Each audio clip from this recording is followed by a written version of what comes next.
Hello, it's Riikka Kovasin here with a video about two cards.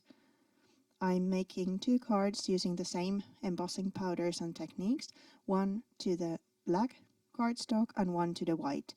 It's kind of showing you how the surface affects the embossing powders, but also how it affects to the whole atmosphere of the card. First, I'm using a stamp by Carabel Studio and the Vow embossing ink and stamping the image to my cardstock.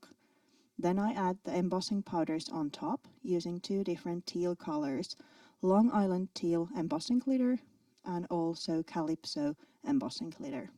Even though the both powders look a bit teal in the jar, when I heat the powders they look completely different, especially on black and on white surface. I use the wonderful Wow heat tool to heat and melt the powders, and as you can see it really transforms how the powders look. The other powder is actually translucent powder and the other one is opaque. It's kind of also showing you how the background color affects more to the translucent powder because the background color is shown through than to the opaque powder. I'm using the same idea with the title or the saying in the card, stamping the greeting on black cardstock for the black card, and for the white card I'm using white cardstock. I'm embossing the hello with Calypso embossing glitter.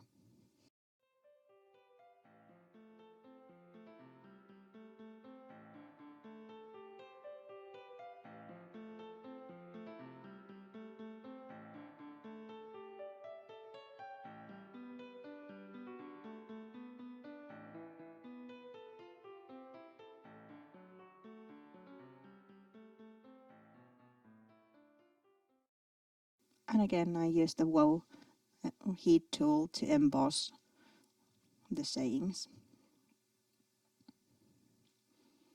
Then I make my focal image using honeybee stamp and stamping with archival ink this time. And I'm creating two coffee cups or tea cups for the cards. These are both done on the white cardstock as I'm using markers to color them and the color wouldn't show on top of the black cardstock. I'm also stamping a few of the star anise to be used as embellishment in my cards. The last element I'm creating is a heart to be used as a background in the composition of the main elements. And again, I'm using black cardstock for the black card and white for the white. And this time I'm using fairy tale embossing glitter to both of the hearts. After I've embossed the hearts, I colored the cups and then I have all the main elements for my cards ready to go.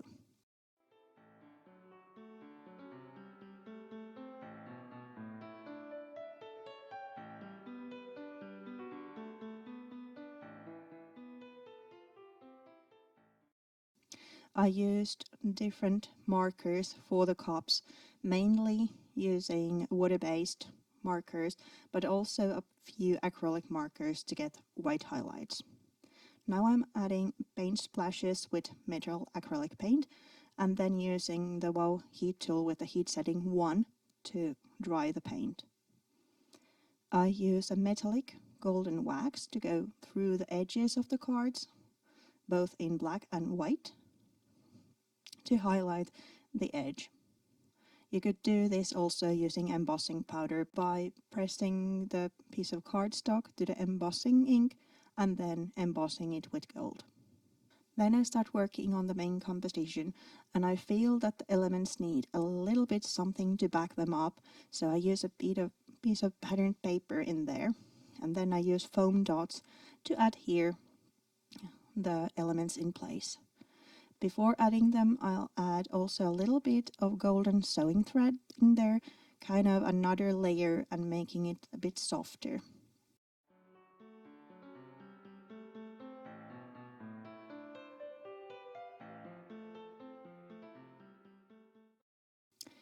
Then I used my mom's old typewriter to make a greeting to the cards and using double-sided tape to adhere it near the cluster. So together it reads, "Hello, care for a cuppa?"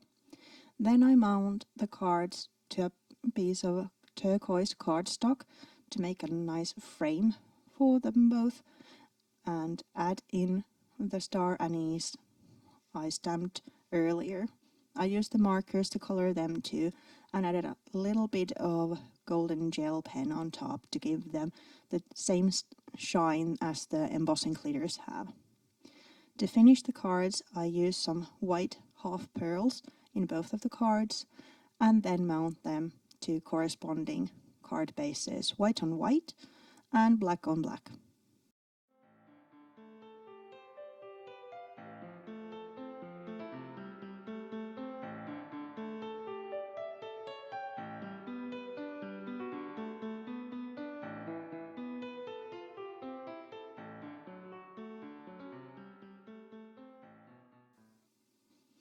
And here they are, ready cards, one done in white cardstock and one in black.